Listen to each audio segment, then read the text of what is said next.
What if I told you that a woman bought for just $55 changed the destiny of an entire family forever? That a silent act of love was capable of shaking the deepest structures of society?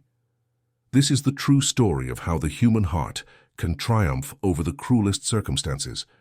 Subscribe to our channel for more real stories that will touch your soul. The March sun of 1847 poured its golden light over the Charleston slave market, creating long shadows that seemed like accusing fingers pointing at humanity exposed as merchandise.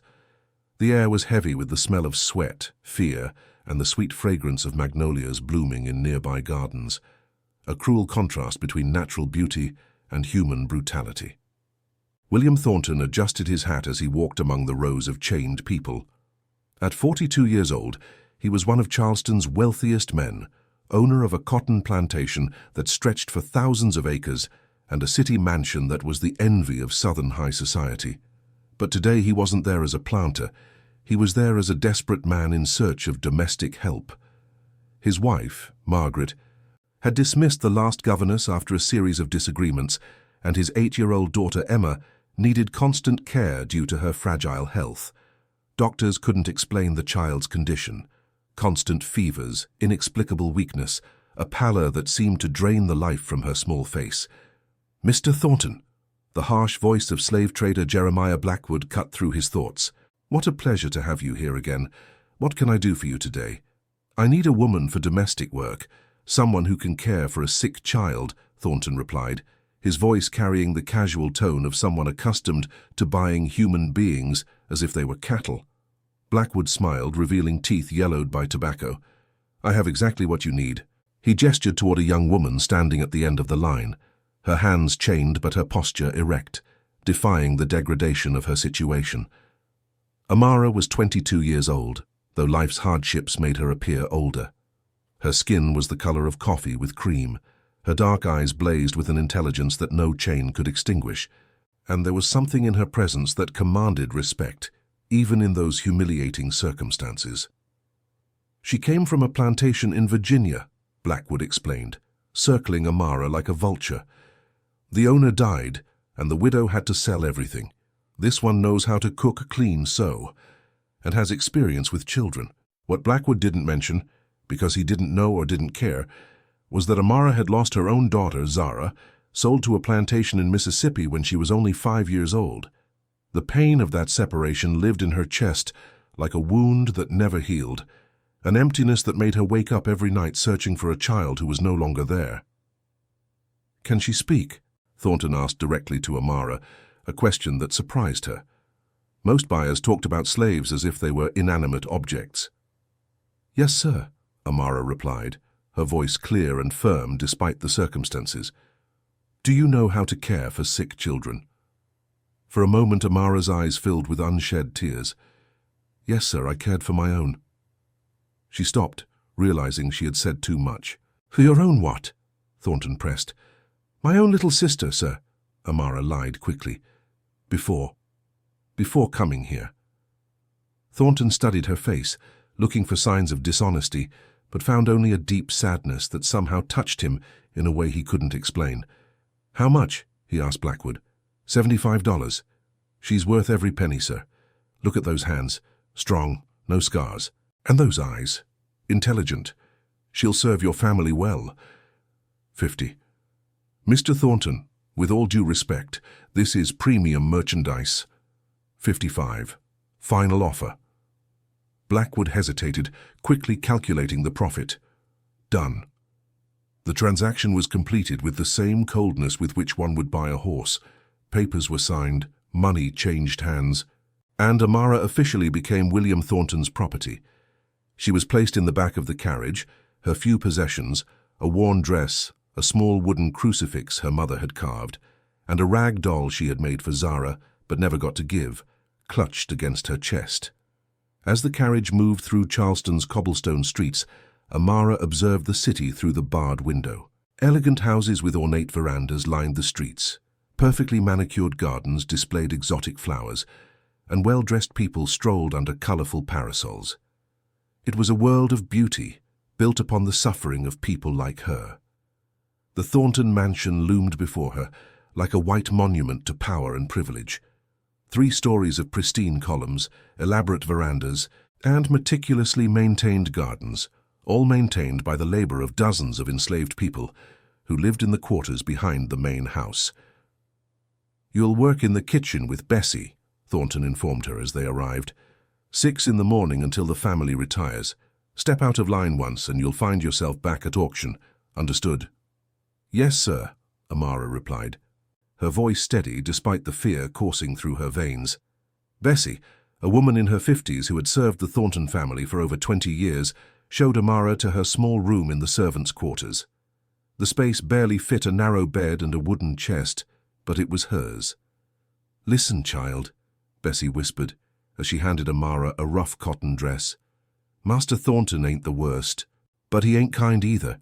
Keep your head down, do your work and stay invisible. That's how you survive in this house." "And the family?" Amara asked as she changed clothes. "Mrs. Margaret is delicate, spends most of her time in the parlor with her needlework and social calls. Mr. William is strict but fair as long as you don't challenge him. And little Emma." Bessie paused, her expression softening. "That child is an angel, but she's always sick. Doctors can't figure out what's wrong with her." That first night, lying on her narrow bed, Amara stared at the cracked ceiling and thought of Zara. Where was her daughter now? Was she being treated well? Did she still remember her mother? The tears she had held back all day finally fell, soaking the rough pillow. She didn't know that just a few yards away in the main house, an 8-year-old girl was lying awake in her canopy bed, coughing softly and wondering if the new servant would be gentle like Bessie or stern like the last governess. Emma Thornton was a frail child, with blonde hair like golden threads and blue eyes that seemed too large for her pale face. Since childhood, she had suffered from a mysterious condition that left her frequently bedridden with fevers, headaches, and a weakness that deeply worried her parents. "Please, God," Emma whispered into the darkness, "make me feel better tomorrow, and make the new lady nice." Neither Amara nor Emma knew that their prayers were about to intertwine in a way that would change their lives forever. Dawn came too early for Amara, who had slept little on her first night at the Thornton mansion. The house bell rang at 5:30, calling all servants to another day of work. She dressed quickly and followed Bessie to the kitchen, a spacious and well-equipped area that contrasted dramatically with the simple quarters where they slept. "First, we prepare the family's breakfast," Bessie explained as she lit the wood stove. "Master Thornton likes scrambled eggs, bacon and toast. Mrs. Margaret prefers just tea and toast with jam, and little Emma." Bessie paused, her expression becoming worried. "Well, Emma eats very little lately. Maybe some oatmeal if we're lucky." Amara absorbed every instruction, determined to prove her worth. She had learned to cook with her mother years ago, and even under the difficult conditions of the Virginia plantation, she had always managed to prepare nutritious meals with limited ingredients. As they worked, Bessie continued to guide Amara through the house routines. "After breakfast, you'll help with cleaning. Wednesdays are laundry days. Fridays are for deep cleaning the rooms. And always knock before entering any room in the main house." "And the sick girl?" Amara asked. "Who takes care of her?" "Mrs. Margaret tries, but she doesn't have the constitution for caring for someone sick. We usually call Dr. Harrison when Emma is very bad. But lately," Bessie shook her head sadly, "lately it seems nothing helps." At 7 o'clock sharp, they carried breakfast trays to the dining room. Amara followed Bessie nervously, her eyes absorbing every detail of the main house, the elaborate wallpaper, polished mahogany furniture, family portraits in golden frames. The Thornton family was seated at the table when they entered. William Thornton, a tall and imposing man with graying hair and penetrating eyes, barely looked up from his newspaper. Margaret Thornton, a delicate woman of about 35, smiled politely at Bessie, but completely ignored Amara. And then Amara saw Emma. The girl was sitting in a high chair, her small feet swinging freely, too thin for her age. Her blonde hair was pulled back in loose braids, and her skin had a pallor that made Amara's heart tighten. But it was Emma's eyes that hit her like lightning, large, blue, and filled with a sadness no child should carry. For a moment, Amara saw Zara in those eyes. Her own daughter had had the same expression when she was sick, the same vulnerability that made Amara want to protect her from the entire world. "This is Amara," Bessie announced as she placed the tray on the table, "the new kitchen helper." Emma looked at Amara with curiosity, her large eyes studying the younger woman's face. "Hello," she said softly, her voice weak but polite. "Hello, Miss Emma," Amara replied, making a small curtsy. "You're pretty," Emma said with the brutal honesty of children. "Your eyes are like chocolate." "Emma," Margaret Thornton scolded, her cheeks flushing with embarrassment. "It's not appropriate to make personal comments." "But it's true, Mama, she has pretty eyes." Amara felt her heart warm at the innocent compliment. "Thank you, Miss Emma. You're very pretty, too." William Thornton finally looked up from his newspaper, studying the interaction with interest. There was something in the way Amara spoke to Emma, gentle, respectful, but genuinely warm, that intrigued him. "Emma isn't feeling well today," Margaret said to Bessie. "Perhaps just some tea and toast." "Actually," Emma interrupted, "I'm a little hungry today. Can I have eggs too?" Margaret looked surprised. Emma rarely asked for food, usually having to be persuaded to eat anything. "Of course, dear," Margaret said, gesturing to Bessie. "Prepare some eggs for Emma." As Bessie returned to the kitchen, Amara remained for a moment arranging plates on the table. Emma watched her with fascination, as if trying to solve a puzzle. "Do you have children?" Emma asked suddenly. The question hit Amara like a punch to the stomach. For a moment she couldn't breathe. Tears threatened to overflow, but she held them back with sheer willpower. "Emma!" Margaret exclaimed again. "What kind of question is that?" "It's all right," Amara said softly, her voice only slightly trembling. I had a daughter once, Miss Emma." "Where is she now?" Emma asked with the innocent curiosity of children.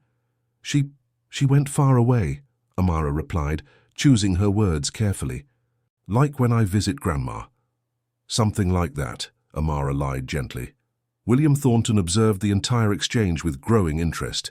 There was something in the way Amara responded to Emma's questions, with patience and kindness, even when they clearly caused pain, that impressed him. "What was her name?" Emma continued, apparently oblivious to the discomfort her questions caused. "Zara," Amara replied, her voice barely above a whisper. "That's a pretty name. I bet she was beautiful like you." This time, Amara couldn't contain a tear that rolled down her cheek. "She was," she whispered. Margaret Thornton, finally realizing Amara's distress, intervened. "Emma, enough questions. Let Amara get back to work." But Emma wasn't finished. "Do you miss her?" "Every day," Amara replied honestly. "I would miss you if you went away," Emma said with the touching sincerity of children. Those simple words broke something inside Amara. For a moment, she saw in Emma not her owner's daughter, but a lonely and sick child who needed love and care, just as Zara had needed. "Amara," William Thornton said suddenly, his voice cutting through the emotional moment. "Dr. Harrison will come to examine Emma this afternoon. You'll help Bessie prepare whatever he needs." "Yes, sir," Amara replied, quickly wiping the tear from her face. As she turned to leave, she heard Emma's soft voice. "I hope you like living here, Amara. I hope you stay for a long time." Those words echoed in Amara's mind for the rest of the morning as she worked. There was something about Emma that touched a part of her heart she thought had died when Zara was taken away. The girl was clearly lonely, clearly needed more attention and care than she was receiving. When Dr. Harrison arrived that afternoon, Amara was helping Bessie prepare tea when she heard worried voices coming from Emma's room. Curious and concerned, she approached the slightly open door discreetly. "The fever is worse," she heard the doctor saying, "and she's lost more weight. I'm concerned, Mrs. Thornton." "What can we do?" Margaret asked, her voice full of anguish. "She needs constant care. Someone to monitor her temperature, ensure she eats, give her medications on time, especially during the night when fevers tend to worsen." "But I can't. My own health doesn't allow for sleepless nights," Margaret said weakly. "Perhaps one of the servants could help," the doctor suggested. Amara didn't hesitate. Before she could stop herself, she knocked gently on the door and entered. "Forgive me, sirs," she said respectfully. "I couldn't help but overhear. I could care for Miss Emma during the night." Everyone turned to look at her with surprise. William Thornton frowned. "Do you have experience with sick children?" "Yes, sir. I cared for many sick children." "Before," Amara replied, thinking of her own daughter and the other children on the Virginia plantation. Dr. Harrison studied Amara with interest. "Do you know how to check for fever, how to give medications?" "Yes, sir." "And I know some natural remedies that can help with pain and fever." "Natural remedies?" Margaret asked with skepticism. "Herbal teas, cold compresses, things my mother taught me," Amara explained. William Thornton considered the proposal. He had paid good money for Amara, and if she could help Emma, it would be a worthwhile investment. "Very well," he said finally. "You'll care for Emma during the night, but if anything happens to her under your care—" "Nothing will happen, sir," Amara promised. "I'll care for her as if she were my own daughter." Emma, who had been quiet during the entire conversation, suddenly smiled, the first genuine smile Amara had seen on her face. "I would like that," Emma said softly. "I would like Amara to take care of me." And so began an arrangement that would change everything. That first night caring for Emma, Amara settled into a wooden chair beside the girl's bed, watching every breath, every movement. Emma's room was a sanctuary of soft pastels and delicate furniture, a stark contrast to the harsh realities of Amara's world. The canopy bed was covered with fine linen sheets and hand-embroidered quilts. Porcelain dolls lined a shelf, their painted faces watching silently. A small tea table was set up in the corner, complete with a miniature porcelain service. It was a princess's room, but the girl who slept there seemed more fragile than any doll. "Amara," Emma whispered in the darkness. "I'm here, dear," Amara replied softly. "Will you stay all night?" "Yes, I'll stay here with you." "My last governess used to leave when she thought I was asleep," Emma confessed. "But I always knew when I was alone." Amara's heart tightened. "Well, you're not alone now, and you won't be as long as I'm here." Emma turned to look at Amara in the faint moonlight streaming through the window. "Why are you so kind to me?" The question caught Amara by surprise. "Why wouldn't I be?" Because you don't have to be. You work for us." Amara chose her words carefully. "Every child deserves kindness, Miss Emma. Every child deserves to feel safe and loved. Even children like me? Children who are always sick? Especially children like you," Amara said firmly. Emma smiled in the darkness. "Tell me about your daughter, about Zara." Amara hesitated. Talking about Zara was like opening a wound that never completely healed. But there was something in Emma's eyes, a need for connection, that she recognized. "Zara had curly hair that shone in the sun," Amara began softly. "And she laughed. Oh, how she laughed. It was like music. She loved flowers and used to make crowns with daisies." "Did she look like you?" "A little. But she had her father's eyes, green like new leaves." "Where is her father?" Amara paused. How could she explain to an 8-year-old child the complexities and horrors of slavery? How could she tell her that Zara's father had been sold before the girl was even born? He also went far away," she said finally. "So your whole family went away?" Emma asked, her voice filled with a sadness that seemed too mature for her age. "Yes," Amara whispered. "Then you're alone, like me." "Like you? Mama is always tired or sick. Papa is always working. And I'm always sick too. Sometimes I feel like I'm alone even when there are people around me." Amara felt tears sting her eyes. This child, surrounded by luxury and privilege, was as lonely as she was. "Well," Amara said, reaching out to gently touch Emma's hair, "maybe we can not be alone together." Emma smiled and closed her eyes, her breathing gradually becoming deeper and more regular. But around midnight she began to stir. Her forehead was hot to the touch and she began to murmur incoherently. Amara sprang into action immediately. She had seen fevers like this before. On the plantation, children frequently got sick, and owners rarely called doctors for slaves. Mothers had to rely on traditional remedies and prayers. She soaked a cloth in cold water and placed it on Emma's forehead, then began to gently remove the heavy covers that were making the girl sweat even more. "No," Emma murmured in her delirium. "Don't want to go. Please." "Shh," Amara whispered, taking Emma's small hot hand. "You're safe.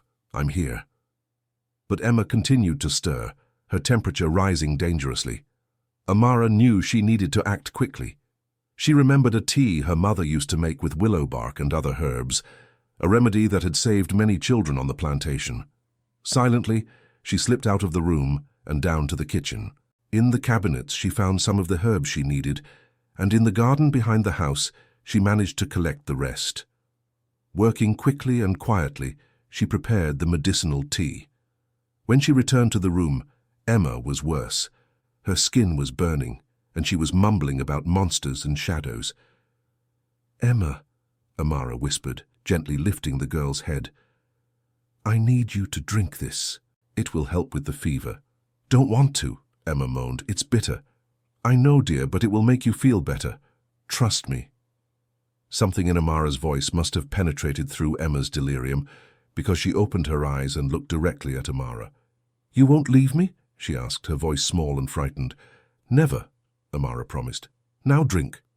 Emma drank the bitter tea without further protest, trusting completely in the woman she had known for only one day. Amara spent the rest of the night applying cold compresses, giving Emma small sips of water, and singing softly the lullabies her own mother had sung to her. They were songs in a language Emma didn't understand, but there was something in the melody, in the gentle rhythm, that calmed her. When dawn finally came, Emma's fever had broken.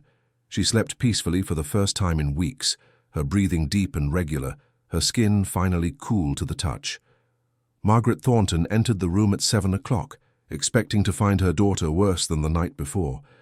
Instead, she found Emma sleeping tranquilly, and Amara still sitting in her chair, clearly exhausted but vigilant. "How is she?" Margaret whispered. "The fever broke around 5, Amara reported softly. "She's slept well for the last 2 hours." Margaret approached the bed and touched Emma's forehead, her eyes widening in surprise at feeling the cool skin. This is extraordinary," she murmured. "Dr. Harrison said the fever could last for days." "Sometimes the old remedies work better than the new ones," Amara said modestly. Margaret looked at Amara with an expression she had never directed at a slave before, an expression of genuine gratitude and respect. "Thank you," she said simply. At that moment, Emma opened her eyes. She looked around the room, her eyes clear and alert for the first time in weeks. "Amara," she called softly. "I'm here, dear. You stayed all night. I promised I would." Emma smiled, a radiant smile that completely transformed her face. "I'm hungry," she announced. Margaret almost fainted with relief. Emma hadn't said she was hungry in weeks. "I'll have Bessie prepare something special for you," Margaret said, kissing her daughter's forehead.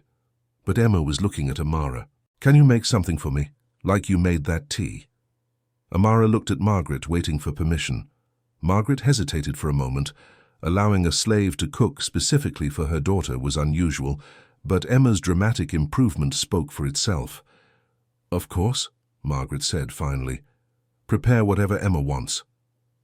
As Amara got up to go to the kitchen, Emma called her back. "Amara, thank you for taking care of me.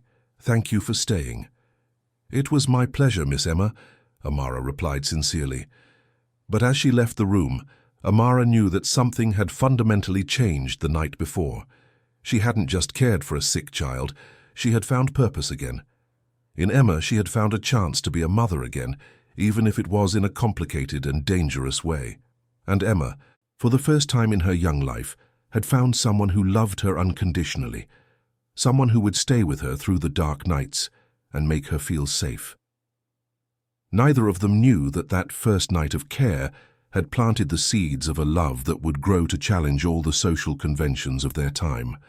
In the weeks that followed that first night of care, a routine developed in the Thornton house that was both natural and revolutionary. During the day, Amara performed her regular household duties, but her nights belonged to Emma. The improvement in Emma's health was remarkable and immediate. Her fevers became less frequent and less severe. Her appetite gradually returned, and for the first time in months, she began to gain weight. Most importantly, the constant sadness that had hung over her like a cloud began to dissipate. "It's extraordinary," Dr. Harrison said during one of his routine visits. "In 20 years of medicine, I've rarely seen such a dramatic recovery in a child with Emma's condition." "What do you think caused the improvement?" William Thornton asked, though he suspected the answer. "Well," the doctor said, looking meaningfully toward Amara, who was organizing medicines on a nearby tray, "constant and dedicated care can work miracles. That woman has medical instincts I rarely see in trained professionals," William observed Amara with growing interest. She had become indispensable not just to Emma, but to the entire family. The house ran more smoothly, meals were better, and there was an atmosphere of calm that hadn't existed before her arrival. But it was the transformation in Emma that was most remarkable.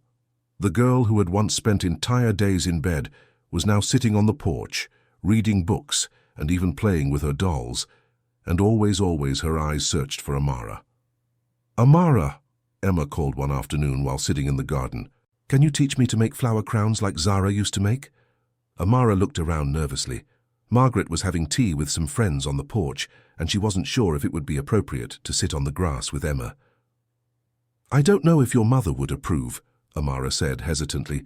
"Mama," Emma shouted, "can I make flower crowns with Amara?" Margaret looked at the two of them. Noticing how Emma's face glowed with excitement, an expression she hadn't seen in months. "Of course, dear," she said, though her friends exchanged surprised looks at seeing a slave being treated more like a governess. Amara sat on the grass beside Emma and began to show her how to weave the daisies. Their hands worked together, one dark and one light, creating something beautiful. "Was Zara good at this?"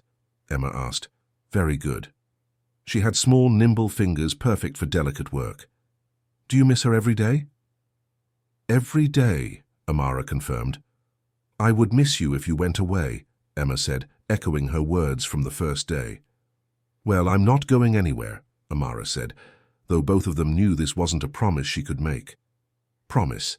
Amara looked into Emma's blue and trusting eyes and felt her heart break. How could she promise something that wasn't in her control, but how could she deny this child who had become so precious to her? "I promise that as long as you need me, I'll be here," she said carefully. Emma smiled and placed the daisy crown on Amara's head. "Now you're a queen," she declared. "And you're a princess," Amara replied, placing a smaller crown on Emma's head. They laughed together, and in that moment the barriers of race and class seemed not to exist. They were just two people who loved each other, creating precious memories in a sunny garden. But not everyone in the house viewed this growing closeness with approval. Sarah, one of the other domestic servants, watched with growing envy as Amara received preferential treatment. "She's forgetting her place," Sarah muttered to Bessie one night in the kitchen, acting like she's family instead of property. "The child is better," Bessie replied pragmatically. "That's what matters." "But it's not natural," Sarah insisted. "A slave shouldn't be so close to the family. It'll cause trouble."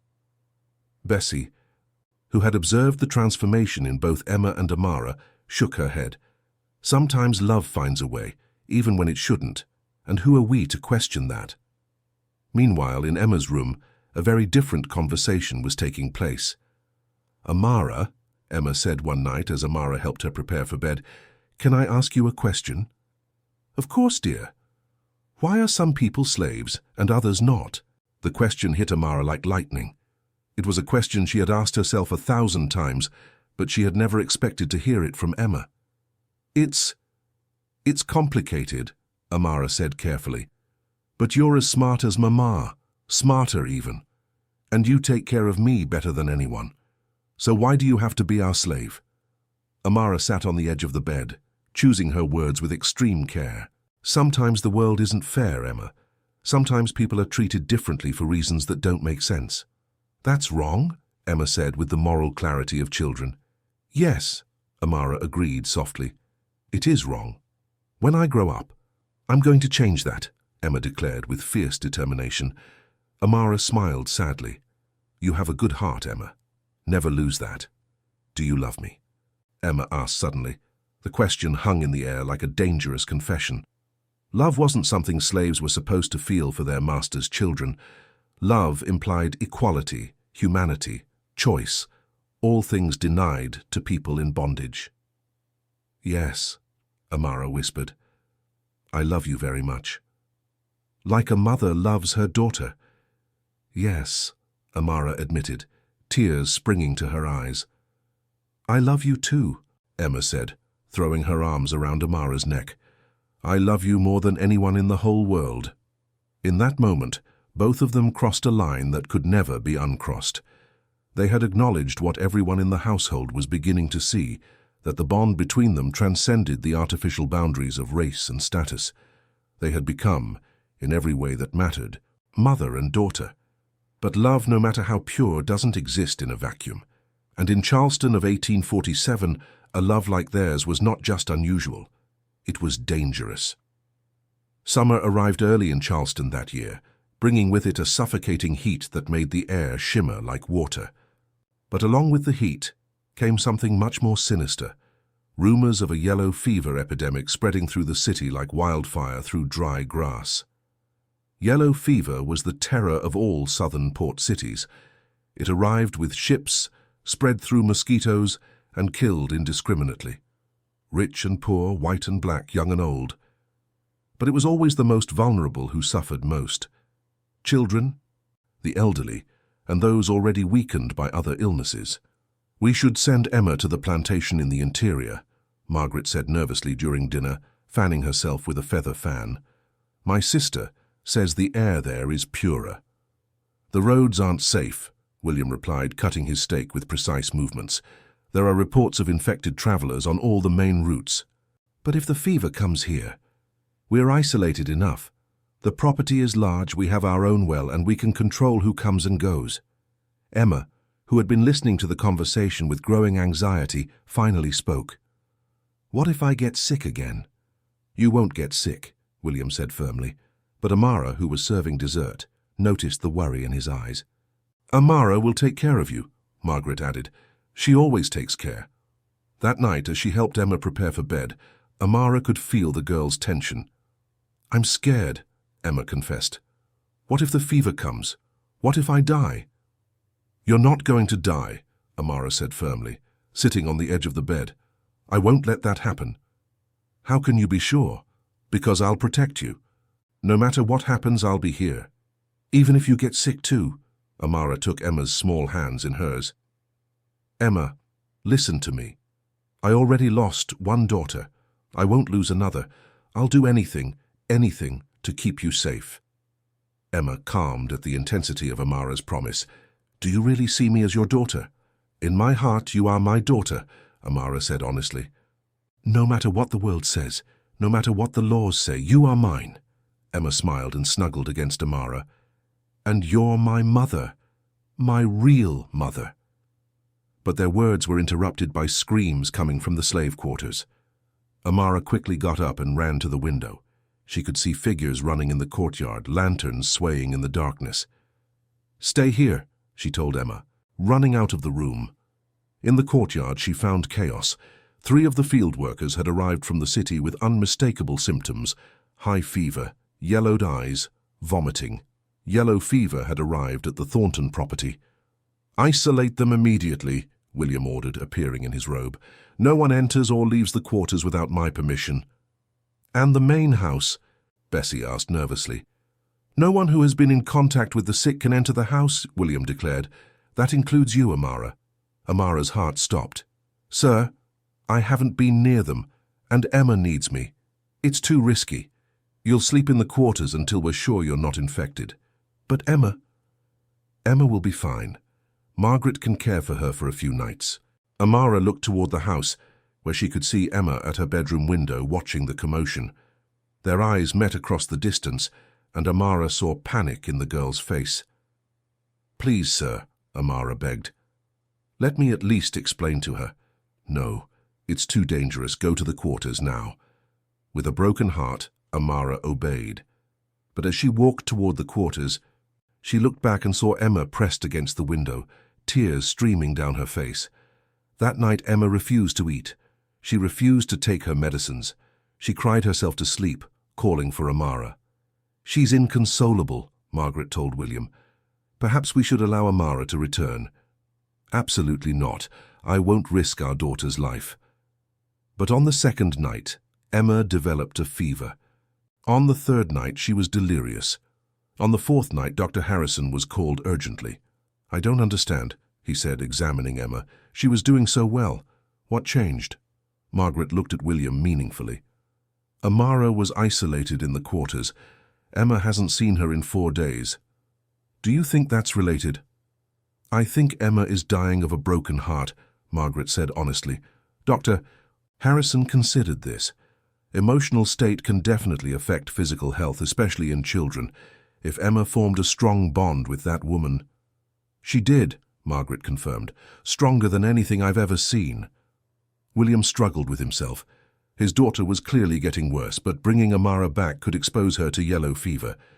The decision was taken from his hands on the 5th morning, when Bessie came running to the house.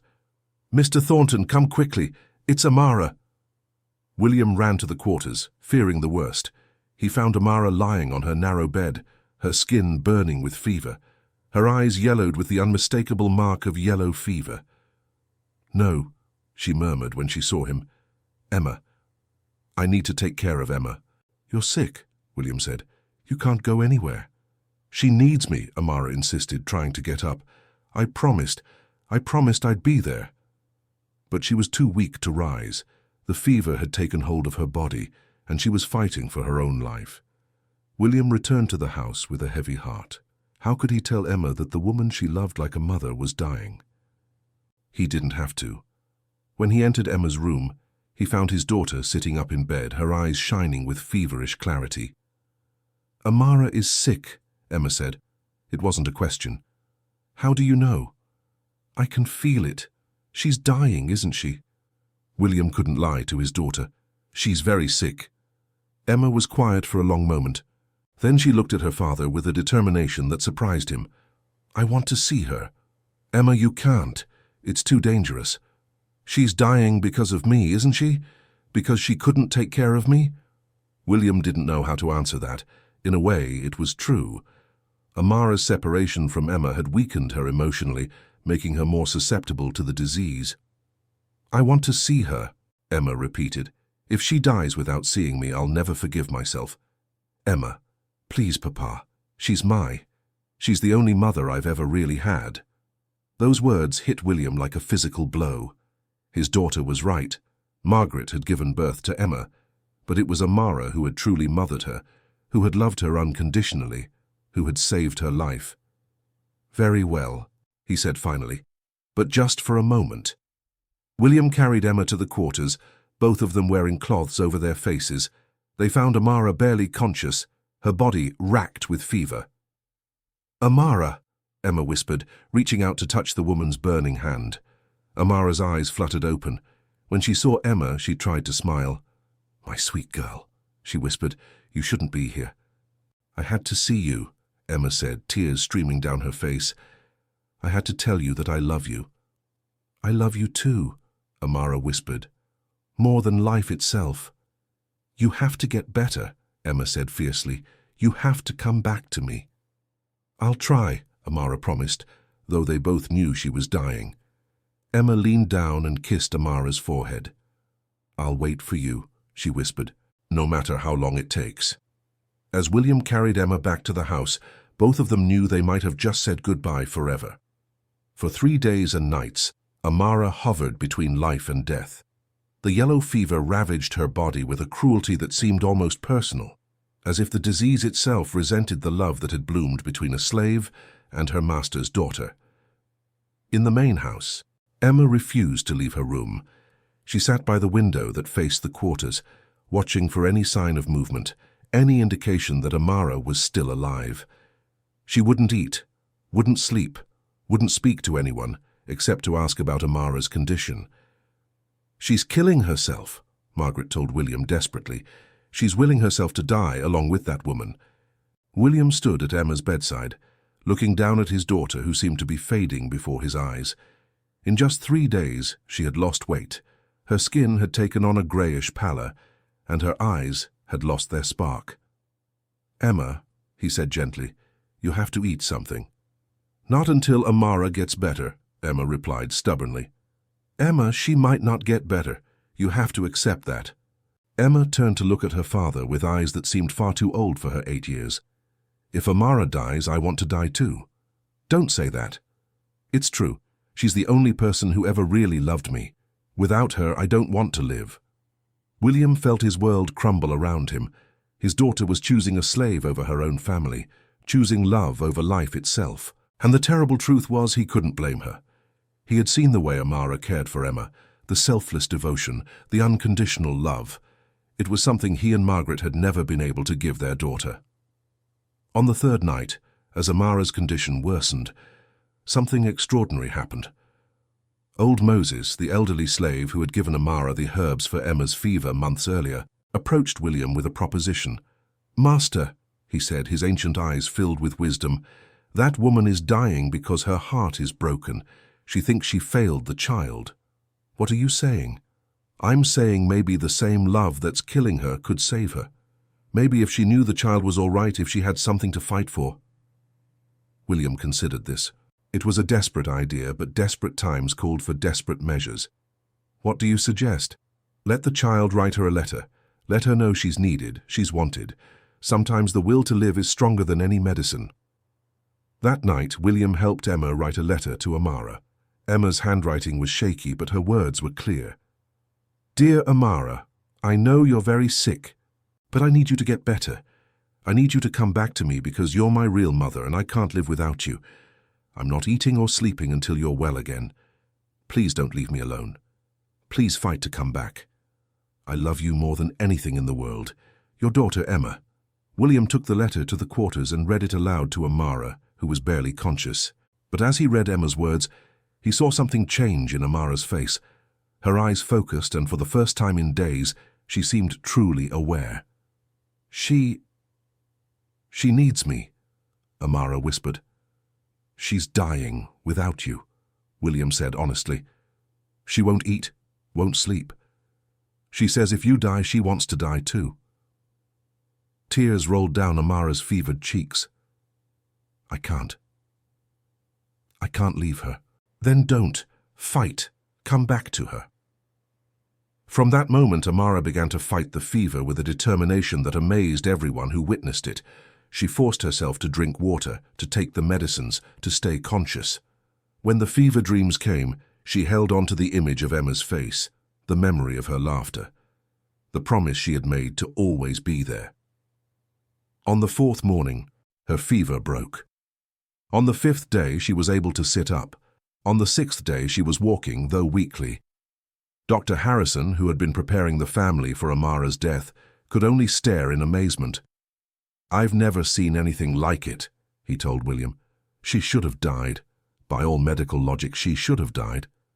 "But she didn't," William said, looking toward the quarters where Amara was slowly recovering. "No, she didn't, and I think I know why. Love, Mr. Thornton, love is the most powerful medicine in the world."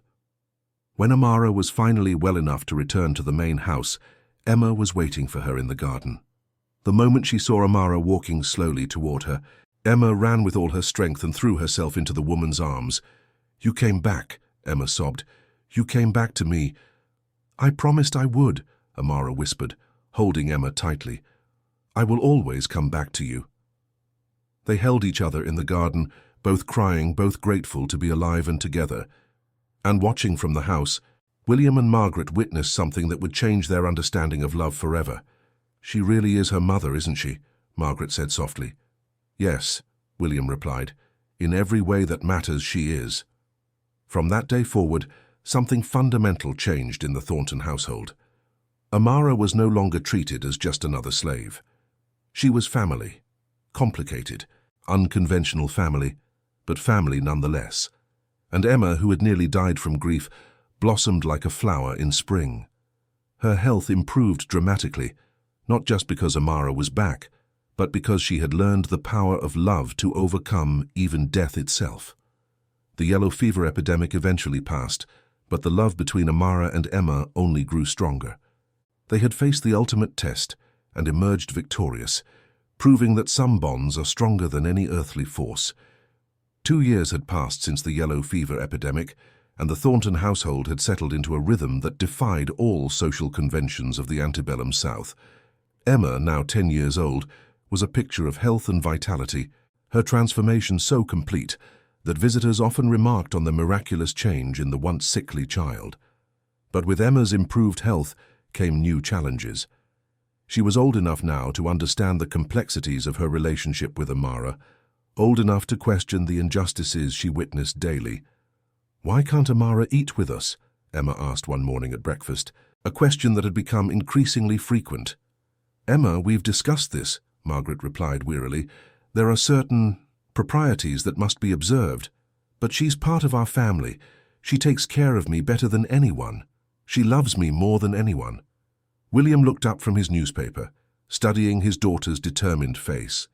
Emma had inherited his stubborn streak, but she had also developed a moral compass that often made him uncomfortable. "The world has rules, Emma," he said carefully, "rules that we must follow, even when we don't agree with them." "Then the rules are wrong," Emma declared, with the absolute certainty of childhood. That afternoon, as Amara helped Emma with her lessons in the garden, the girl brought up the subject again. "Amara, do you wish you were free?" The question caught Amara off guard. In the 2 years since the fever, their relationship had become so natural, so loving, that sometimes she almost forgot the legal reality of her situation. "Freedom is complicated, Emma," Amara said carefully. "But if you were free, you could choose to stay with me, couldn't you? Instead of having to stay." Amara looked into Emma's earnest blue eyes and felt her heart break a little. How could she explain that freedom was something she dreamed about every night, but that leaving Emma would be like tearing out her own heart? "If I were free," Amara said slowly, "I would choose to stay with you, because you're my daughter and mothers don't abandon their children. Even if you could go look for Zara." The question hit Amara like a physical blow. In the happiness of her life with Emma, she had tried not to think about her first daughter, sold away so many years ago. But the pain was always there, a constant ache in her chest. I don't know," Amara admitted honestly. "I would want to find her, but I couldn't leave you either." Emma was quiet for a long moment, processing this information. Then she looked at Amara with a determination that was startling in its intensity. "When I'm grown up and this is my house, I'm going to free all the slaves. And then you can choose to stay because you want to, not because you have to. Emma, and maybe we can look for Zara together. Maybe we can bring her here to live with us." Amara felt tears spring to her eyes. The innocence of Emma's plan, the pure love behind it, was both heartbreaking and beautiful. "You have such a good heart," Amara whispered, "but the world is more complicated than you know." "Then I'll change the world," Emma said simply. That evening, as Amara was helping Emma prepare for bed, they were interrupted by raised voices from downstairs. William was entertaining guests in his study, and their conversation was growing heated. "You're too soft on them, Thornton," a voice was saying. "Give them an inch, and they'll take a mile." "My household runs smoothly," William replied. "My methods work." "But at what cost? I hear your daughter is practically raised by a slave." "That's not natural, William. It's not right." Amara and Emma exchanged glances. They both knew they were the subject of the conversation. "My daughter is healthy and happy," William said firmly. "That's all that matters to me. But what kind of woman will she become? What kind of wife will she make if she's been raised to see slaves as equals?" "Perhaps she'll be a better woman for it," William replied, his voice cold. The conversation continued, but Amara had heard enough. She could see the worry in Emma's eyes, the fear that their world might be about to change. "Don't worry," Amara whispered, stroking Emma's hair. "Whatever happens, I'll always love you. But what if they make you go away? Then I'll find a way back to you, I promise." But even as she made the promise, Amara knew that forces beyond their control were gathering. The world outside the Thornton household was becoming increasingly hostile to relationships like theirs. The abolition movement was growing stronger in the North, and in response, the South was becoming more rigid in its enforcement of racial hierarchies. Change was coming, whether they wanted it or not. And when it came, It would test their love in ways they couldn't yet imagine. The next morning brought news that would shake the foundations of their world. A slave rebellion had been discovered and crushed in a neighboring county, and the authorities were cracking down on any household that showed unnatural relationships between masters and slaves. "We're going to have visitors," William announced grimly at breakfast. "Officials from the county. They'll be inspecting all the plantations in the area." Margaret paled. "What are they looking for?" "Signs of improper relationships, slaves who have forgotten their place, masters who have become too lenient." Emma looked from her father to her mother, understanding dawning in her young face. "They're coming because of me and Amara, aren't they?" William couldn't lie to his daughter. "Partly, yes. What will happen to Amara?" "I don't know." That afternoon, as they waited for the officials to arrive, Amara and Emma sat in the garden, both of them trying to memorize every detail of what might be their last peaceful moment together. "If they take me away," Amara said quietly, "I want you to remember something. I want you to remember that love is stronger than any law, any rule, any chain. What we have, what we've built together. No one can take that away from us." "I won't let them take you away," Emma said fiercely, her small hands clenched into fists. "You're my mother. They can't just take someone's mother away." "Emma, listen to me," Amara said, taking the girl's hands in hers. "Sometimes we have to be separated from the people we love, but that doesn't mean the love goes away. It stays here." She placed Emma's hand over her heart. "Forever. But I need you here with me, not just in my heart." "I know, sweet girl, I know." The sound of horses approaching interrupted their conversation. Through the garden gates, they could see a group of men in official uniforms riding up the main drive. Emma instinctively moved closer to Amara, who wrapped her arms protectively around the child. "Remember what I taught you," Amara whispered. "Be brave, be strong, and never forget who you are." William appeared at the garden entrance, his face grave. "Emma, come inside. Amara, you need to go to the quarters. Now." "Papa, no!" Emma cried, clinging to Amara. "Emma, please, don't make this harder than it has to be." With tears streaming down her face, Emma reluctantly let go of Amara. But as the woman she considered her true mother walked away, Emma called out, "I love you, Amara. I'll always love you." Amara turned back one last time, her own face wet with tears. "I love you too, my darling girl." Always and forever. The officials who arrived at the Thornton plantation were led by Colonel Marcus Whitfield, a stern man with cold gray eyes and a reputation for enforcing the racial codes with ruthless efficiency. He had been sent by the state government to investigate reports of unnatural attachments between slaves and their owners' families. "Mr. Thornton," Colonel Whitfield said as he dismounted his horse, "I trust you understand why we're here." "I understand you have concerns," William replied carefully, "but I assure you, my household is run according to proper standards. We'll be the judge of that. I want to interview your family members separately, and I want to inspect your slave quarters. Any resistance will be noted in my report." William had no choice but to comply. He watched helplessly as the officials spread out across his property, questioning servants, examining living conditions, and taking notes on everything they observed. In the main house, Colonel Whitfield sat across from Emma in the parlor, his intimidating presence filling the room. Margaret sat nearby, her hands trembling as she worked on her needlework. "Now then, young lady," the colonel began, his voice deceptively gentle, "I want you to tell me about your relationship with the slave woman called Amara." Emma lifted her chin defiantly, channeling every ounce of courage Amara had taught her. "She takes care of me." "Takes care of you how?" "She helps me when I'm sick. She reads to me. She teaches me things." "What kinds of things?" Emma hesitated, knowing that some of what Amara had taught her about kindness, equality, and the inherent worth of all people would not be well received. "Stories," she said finally. "She tells me stories." "And do you feel affection for this slave?"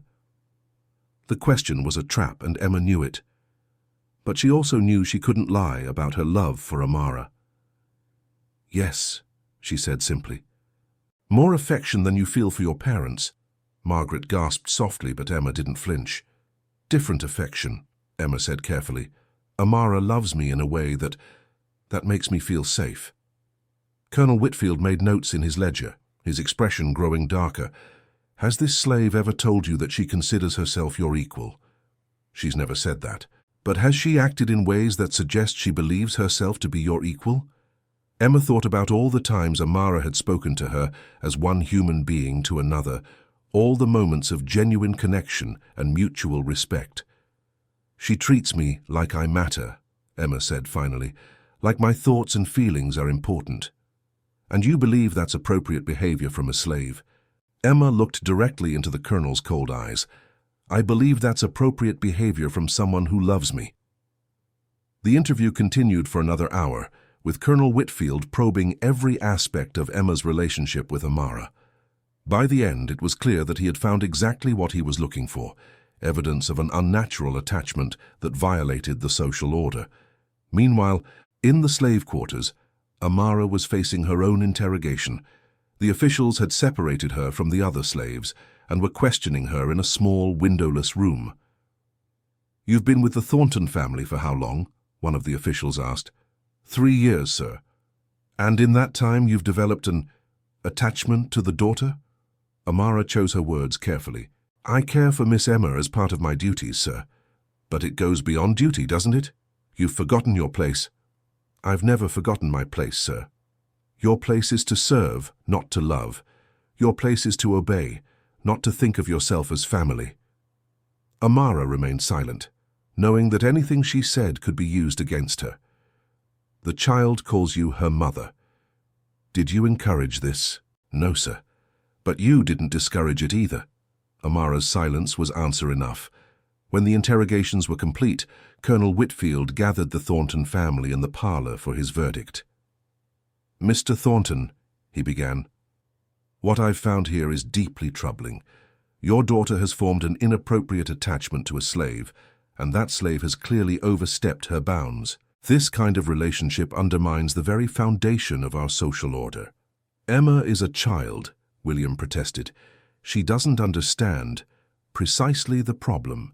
She's been allowed to develop feelings and attitudes that will make her unfit for proper society. This must be corrected immediately. What are you suggesting? The slave must be sold, immediately, to a plantation far enough away that there can be no contact. Emma, who had been sitting quietly, suddenly stood up. No, you can't take Amara away from me. Emma, sit down, Margaret said sharply. I won't sit down. Amara is my family. She saved my life. Colonel Whitfield looked at Emma with disgust. This is exactly what I'm talking about. The child has been corrupted. She needs to learn proper respect for the natural order. The natural order? Emma's voice rose with indignation. What's natural about separating people who love each other? Emma, William warned. But Emma was beyond caring about consequences. Amara is the kindest, smartest, most loving person I know. If your natural order says she's worth less than me just because of the color of her skin, then your natural order is wrong. The room fell silent. Colonel Whitfield's face had turned red with anger. Mr. Thornton, he said coldly, if you don't control your daughter and remove this slave immediately, I'll have no choice but to recommend that the state intervene. Your daughter could be removed from your custody and placed in an institution where she can learn proper behavior. The threat hung in the air like a sword. William looked at his daughter, seeing the pain and defiance in her eyes, then at his wife, who was pale with terror. How long do I have? He asked quietly. The slave will be gone by tomorrow evening, or I'll return with a warrant for her arrest and your daughter's removal. That night, as the officials camped on the property to ensure compliance, the Thornton household was shrouded in grief. Emma had locked herself in her room and refused to come out. Margaret wept quietly in the parlor, and William sat in his study, staring at the legal papers that would transfer ownership of Amara to a cotton plantation in Alabama.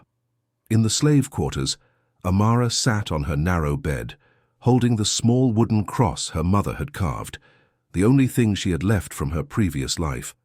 Tomorrow she would lose Emma just as she had lost Zara. The pattern of loss that had defined her life would continue.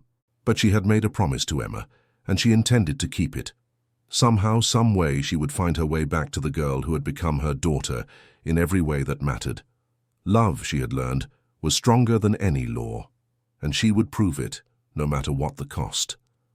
The night before Amara's forced departure was the longest of Emma's young life. She sat by her bedroom window, staring out at the slave quarters, where she knew Amara was spending her last hours on the plantation. Every fiber of her being wanted to run to her, to hold her one more time, but the officials were watching everything. Around midnight, Emma heard a soft tapping at her window. Her heart leaped as she saw a familiar silhouette in the moonlight. Somehow, Amara had managed to slip away from the quarters and climb the old oak tree that grew beside the house. Emma quickly opened the window, and Amara climbed inside, both of them trying to be as quiet as possible. "I had to see you," Amara whispered, pulling Emma into her arms. "I couldn't leave without saying goodbye properly." They held each other tightly, both crying silently. "I don't want you to go," Emma sobbed. "I can't live without you." "Yes, you can," Amara said firmly, pulling back to look into Emma's eyes. "You're stronger than you know. You're going to grow up to be an amazing woman, and you're going to change the world. But I need you to help me. I'll always be with you right here." Amara touched Emma's heart. "And someday, when you're older, when you have the power to make your own choices, we'll find each other again. Promise?" "I promise. No matter how long it takes, no matter how far apart we are, we'll find each other again." Amara reached into her dress and pulled out the small wooden cross. "I want you to have this. It was my mother's and her mother's before that. It's been in my family for generations. But it's yours, and now it's yours, because you're my family too. When you look at it, remember that love never dies. It just waits." Emma took the cross with trembling hands. "I have something for you too." She went to her dresser and pulled out a small locket that had belonged to her grandmother. Inside was a tiny portrait of Emma as a baby. "So you won't forget what I look like," Emma said. "I could never forget," Amara whispered, fastening the locket around her neck. "You're burned into my heart forever." They spent the next hour talking quietly, sharing memories, making promises, and trying to memorize every detail of each other's faces. As dawn approached, Amara knew she had to leave. "Be brave, my darling girl," she whispered as she prepared to climb back out the window. "Be strong, and never let anyone tell you that love is wrong." "I love you, Mama," Emma whispered, using the word she had never dared say aloud before. "I love you too, my precious daughter, always and forever." Amara climbed back down the tree and disappeared into the pre-dawn darkness, leaving Emma alone with her grief and the small wooden cross that would become her most treasured possession. The next morning, the entire household was subdued as preparations were made for Amara's departure. The slave trader who had come to collect her was a rough man named Jeremiah Cobb, known for his cruelty and his ability to break the spirits of even the strongest slaves. "She's a troublemaker, this one," Colonel Whitfield warned Cobb. "She's gotten above herself, forgotten her place. The new owner will need to remind her of her position." "Don't worry," Cobb replied with a cruel smile. "I know how to handle uppity slaves. By the time I deliver her to Alabama, she'll remember exactly what she is." William watched the exchange with growing unease. He had sold slaves before, but never one who had become so integral to his family's life, never one his daughter loved like a mother. As the wagon was prepared for departure, Emma appeared on the front porch, her face pale but determined. She had dressed in her finest dress and arranged her hair carefully as if she were going to a formal event rather than watching her heart break. "Emma, go inside," Margaret said gently. "You don't need to see this." "Yes, I do," Emma replied firmly. "She needs to know I'm here. She needs to know I'm not abandoning her." When Amara was brought from the quarters, her hands chained, Emma's composure nearly broke. But she remembered Amara's words about being brave, and she stood tall. Their eyes met across the distance, and in that moment, they communicated everything that couldn't be said aloud: love, gratitude, promise, hope. As Amara was loaded into the wagon, she touched the locket at her throat, and Emma touched the wooden cross hidden beneath her dress. It was their secret goodbye, their silent vow that this separation was not the end. The wagon began to move, and Emma ran to the edge of the porch, calling out, "I'll find you. Someday I'll find you." Amara turned back one last time, her face streaming with tears, and called back, "I'll be waiting. I'll always be waiting." And then the wagon disappeared down the long drive, taking with it the woman who had been Emma's salvation, her protector, her true mother in every way that mattered. Emma stood on the porch long after the wagon had disappeared, her small hand clutched around the wooden cross, her heart breaking but her spirit unbroken. She was only 10 years old, but in that moment she made a vow that would shape the rest of her life. She would find Amara again, no matter what it took, and when she did, she would make sure they were never separated again. The love between them had been tested by the cruelest forces of their society, but it had not been broken. It had only been transformed, becoming something even stronger, a love that would transcend time, distance, and every obstacle the world could place in its path. 23 years later, 1870. The war had come and gone, leaving the South in ruins and the institution of slavery in ashes. Emma Thornton, now Emma Thornton Hayes, a wealthy widow with considerable influence, stood on the porch of her Charleston mansion, reading a letter that had taken her private investigators 3 years to deliver. The letter was from a freedwoman named Amara Johnson, living in a small town in Alabama, working as a teacher in a school for former slaves. After decades of searching, Emma had finally found her. The journey to Alabama took 2 days by train, and with every mile Emma's heart beat faster. She was 33 years old now, a woman of the world who had used her inheritance and influence to support the abolition movement and help establish schools for freed slaves throughout the South. But in her heart, she was still that 10-year-old girl who had watched her beloved Amara disappear in a slave trader's wagon.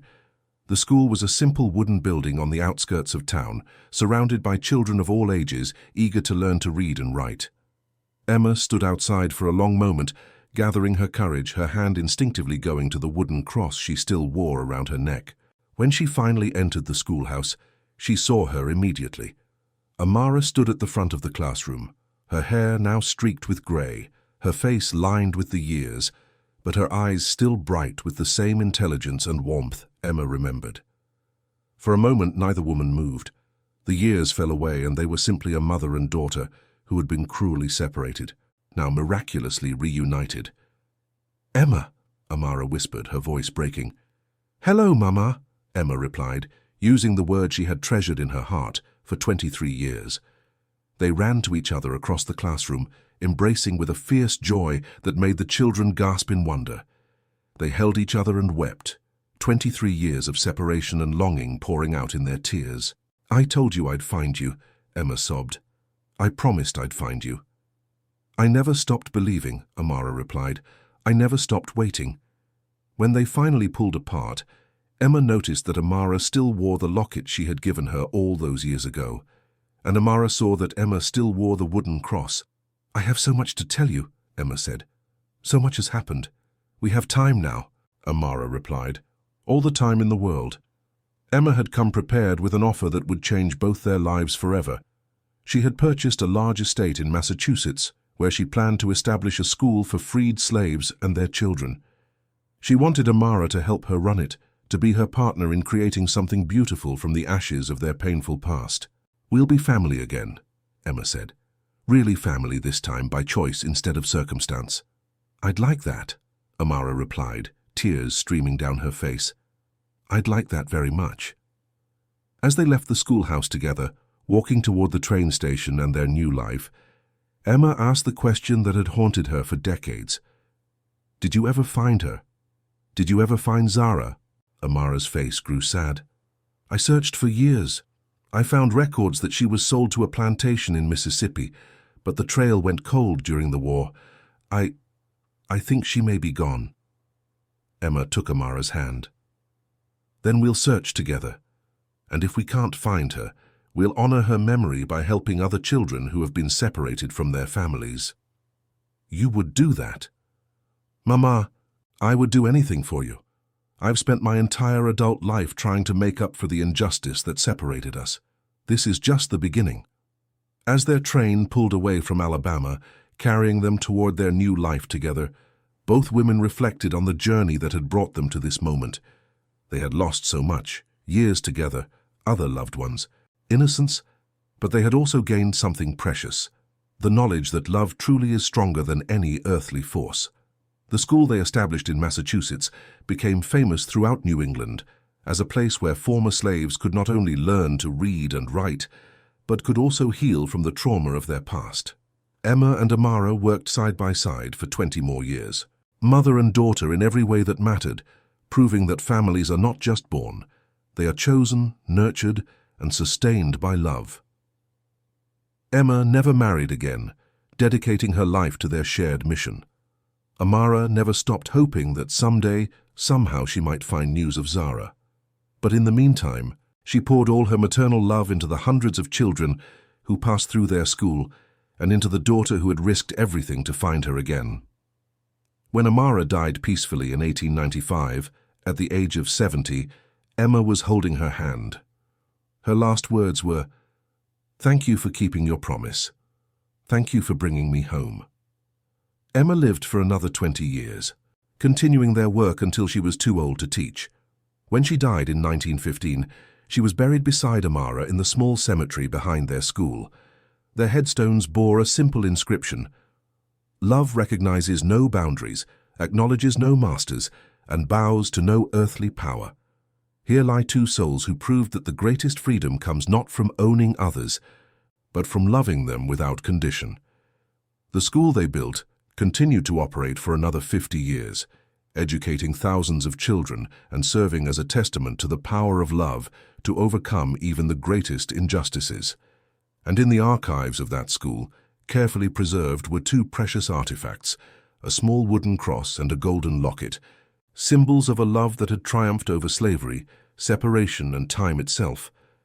Their secret act wasn't just saving a child's life, it was proving to the world that love is the only force powerful enough to heal the deepest wounds and transform the hardest hearts. In a society built on the denial of human dignity, they had insisted on seeing each other's full humanity. In a world that tried to divide them, they had chosen to remain united. And in doing so, they had changed not just their own lives, but the lives of countless others who came after them. If this story touched your heart, please subscribe to our channel and share it with others. These stories of love, courage, and transformation need to be told and remembered. What story would you like us to tell next? Let us know in the comments below.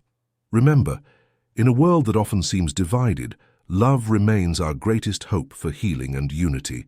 Never underestimate the power of one person's love to change everything. The bonds we forge with those we choose to love can be stronger than any chain, more enduring than any law, and more powerful than any force that tries to divide us.